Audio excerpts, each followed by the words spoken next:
Late, says the White Rabbit. So on Friday, they released the very first teaser for Star Wars The Last Jedi during Star Wars Celebration, celebrating the 40 years of Star Wars. And let me just say, in the trailer, the cinematography looks beautiful. There are so many shots, and I'm like, my goodness. Because to me, I think Rogue One has the best cinematography for a Star Wars film. The next to it is The Force Awakens. And this film looks to have amazing cinematography because all these shots are just so well lit and just shot beautifully. And then we see this shot of Rey using the Force to lift up the rocks, which I'm pretty sure everybody has caught this. But if you have not, then I'm here to show it to you. This is very similar to the shot in Man of Steel when Superman's about to take his first flight. Very similar. The next shot we see Luke when he asked Rey, "What do you see?" When it has this shot of Leia, you can hear in the background. You gotta have headphones to hear this.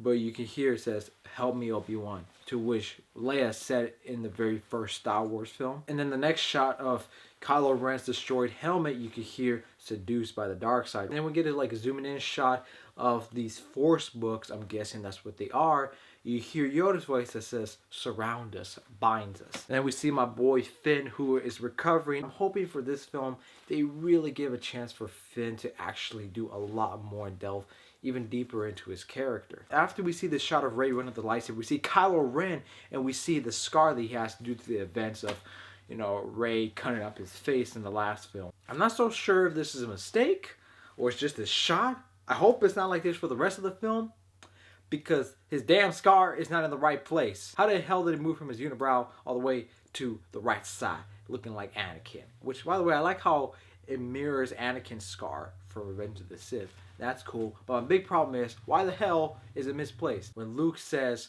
"I only know one truth, the Jedi has to end." Everybody's like, "Oh, what the fudges are you talking about? What the hell are you talking about, Luke? We've been waiting for you to speak all these years, and that's what you say?" Well, Luke says it's time for the Jedi to end. I don't think he means that, okay, he's going to kill everybody, he's turned to the dark side of the Force.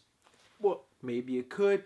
Mark Hamill said in an interview with Daisy Ridley, anything is possible. I'm pretty sure, and what most people are thinking, and I've seen in all of these trailer breakdowns, they think the same way. What Luke means is that it's time for the Jedi Code to end. Because basically, if you look at the prequel trilogy, the reason why Anakin turned to the dark side was because he saw there was no difference between the Jedi and the Sith Code. And you think about it, for Luke, two of the people that were closest to him have turned to the dark side.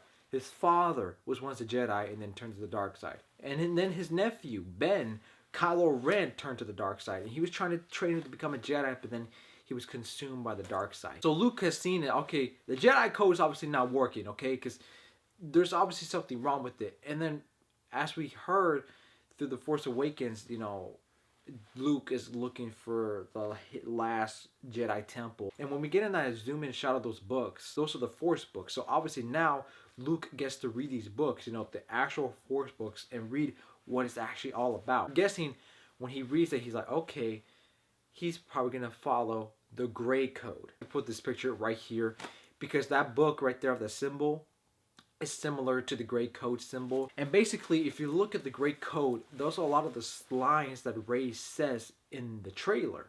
The Force, balance. Like the Gray Code's like, yeah, you can have emotion. And with the Jedi Code, you don't. There's no emotion. It's just peace. So as you look at the Gray Jedi Code, this should remind you of someone else too. In the prequel trilogy, Qui-Gon was basically a Gray Jedi. But if you remember from The Phantom Menace, Qui-Gon was never in the Jedi Council. And Obi-Wan was said, "Why don't you follow the Jedi Code?" Qui-Gon said no, because he saw the flaws in the Jedi Code. And he was trying to teach that to Obi-Wan, but at the same time, he was going to try to teach that to Anakin too.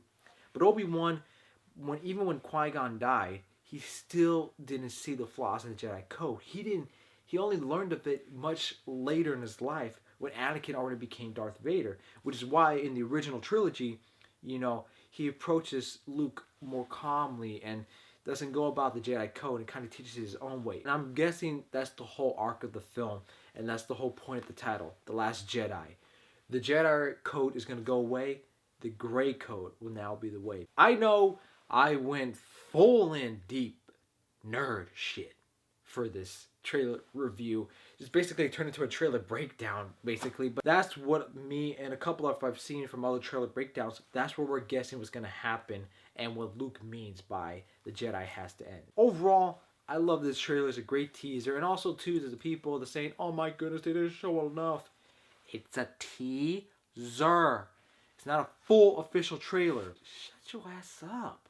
Enjoy it. So guys, those were my thoughts on the Star Wars The Last Jedi trailer. What did you guys think of the trailer? Did you guys like it or you guys didn't like it? Please let me know in the comments below. Thank you guys for taking the time out of your day to watch my video. And as always, ladies and gentlemen, have a nice day.